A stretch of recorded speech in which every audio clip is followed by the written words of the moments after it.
नमस्कार. श्री ज्योतिबा देवांच्या विधींचा चैत्र यात्रे दिवशी होणारा दिनक्रम पहाटे 3 वाजता घंटानाद, पाद्यपूजा, काकड आरती. पहाटे 5 ते 6 शासकीय महाअभिषेक. सकाळी 6 ते 8 श्रींची राजदरबारी बैठी महापूजा. सकाळी 10:30 ते दुपारी 12 धूप आरती. दुपारी 12 वाजता सासनकाठी मिरवणूक.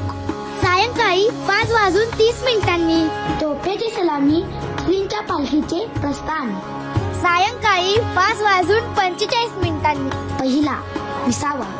सायंकाळी 6 वाजता दुसरा विसावा. सायंकाळी 6:30 सूर्यास्तानंतर यमाई मंदिराकडे प्रस्थान. सायंकाळी 6:45 यमाई सदरे समोर पालखी विराजमान. यमाई आणि जमदाग्नी यांचा विवाह. रात्री 8 वाजता तोफेची सलामी, श्रींच्या पालखीचे ज्योतिबा मंदिराकडे प्रस्थान. रात्री 9 वाजता राज सदरे समोर विराजमान.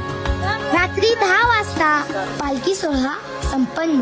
रात्री 11 वाजता श्रींना शाही स्नान. ज्योतिबाच्या नावानं चांगलं. 10वी-12वी झाली आणि आता एआयच्या दुनियेत प्रवेश करायचा आहे. पण प्रश्न मात्र एकच, योग्य मार्गदर्शन कुठे मिळणार? आजच संपर्क करा 89 75 75 0024 या क्रमांकावर.